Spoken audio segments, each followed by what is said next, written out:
Salam sejahtera buat kita semua, salam sehat dan salam budi luhur. Kembali lagi dengan saya pada mata kuliah Interpersonal Skill.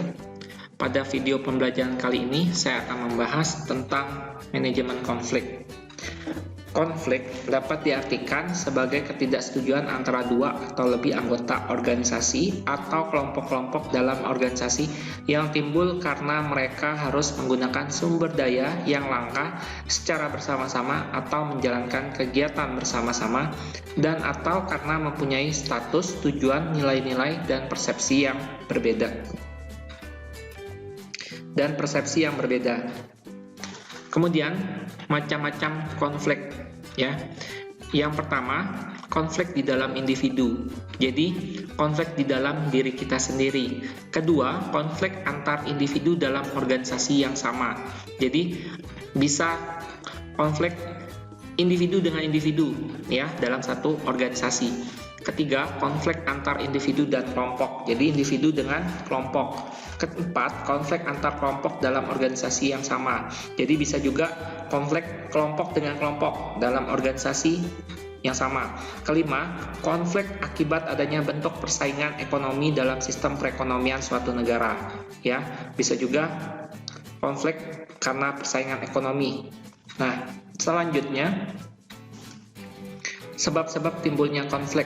Pertama, berbagai sumber daya yang langka. Nah, biasanya orang akan rebutan ya untuk mendapat sumber daya. Nah, karena rebutan tadi bisa terjadi konflik ya. Siapa yang dapat memiliki lebih banyak sumber daya seperti itu. Kedua, perbedaan dalam tujuan. Misalnya teman kita si A ya memiliki tujuannya, si B memiliki tujuan yang lain. Nah, tujuan si A sama si B berbeda. Nah, maka akan timbul konflik karena perbedaan tadi. Ketiga, saling ketergantungan dalam menjalankan pekerjaan. Misalnya, teman kita si A selalu mengerjakan kerjaannya. Kemudian si B ya selalu bergantung pekerjaannya diberikan kepada si A. Nah, kalau seandainya si A tidak mau mengerjakan pekerjaan yang harus dikerjakan si B, maka akan terjadi konflik antara si A dan si B. Kemudian yang keempat, perbedaan dalam nilai atau persepsi. Jadi kalau seandainya kita mempunyai nilai, persepsi atau pandangan yang berbeda, nah maka itu bisa menjadi konflik juga. Kemudian bisa juga dengan sebab-sebab yang lain terjadinya konflik yang tidak saya rangkum di sini. Kemudian manajemen konflik.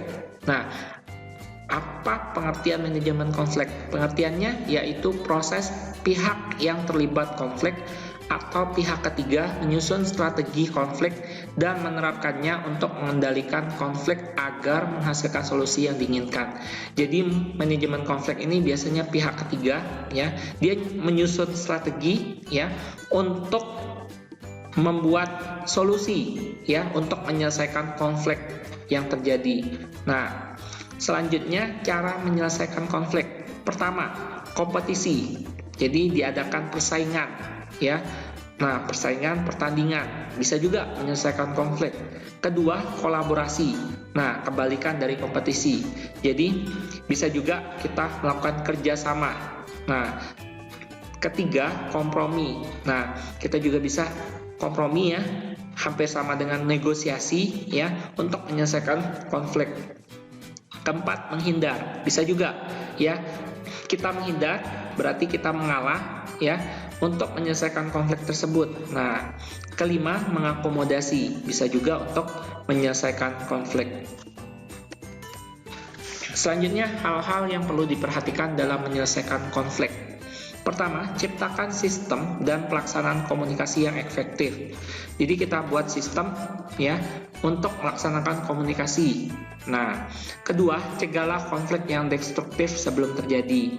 Ketiga, tetapkan peraturan dan prosedur yang baku, terutama yang menyangkut hak karyawan. Nah, biasanya ini ya, karyawan itu biasanya mau jelas ya peraturan dan prosedur yang bakunya. Nah, keempat, atasan punya peranan penting dalam menyelesaikan konflik yang muncul.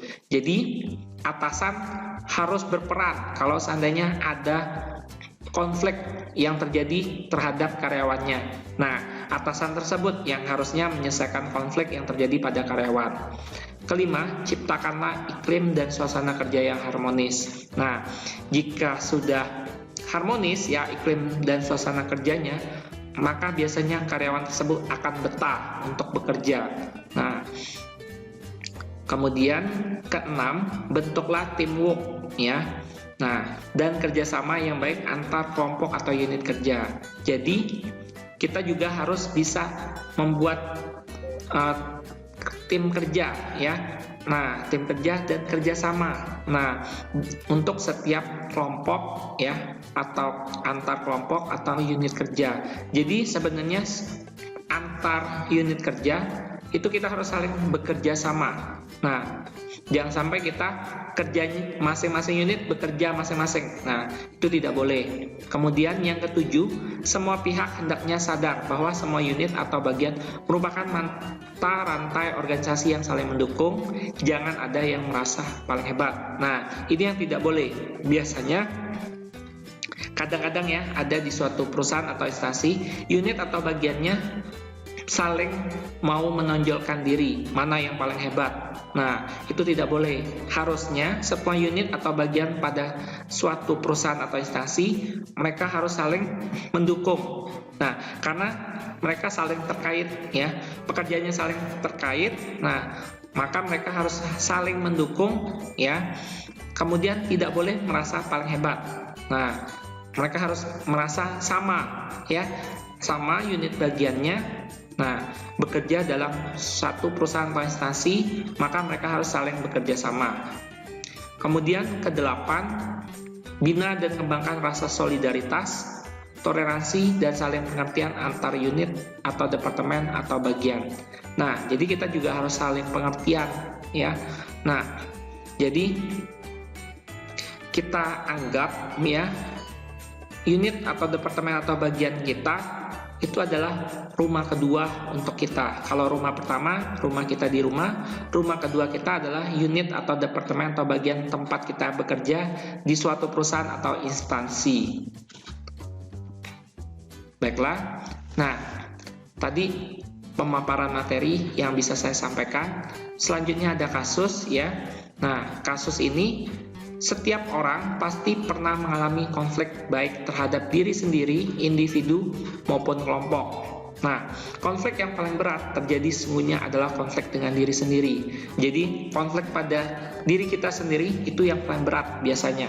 Nah, bagaimana Anda menangani atau menyelesaikan jika terjadi konflik dengan diri sendiri? Ceritakan pengalamanmu dan ketik di Microsoft Word, lalu dikumpulkan di Classroom tugas pertemuan 7. Nah, inilah tugas pertemuan 7 untuk kalian ya. Baiklah, ini saja yang bisa saya sampaikan pada video pembelajaran kali ini.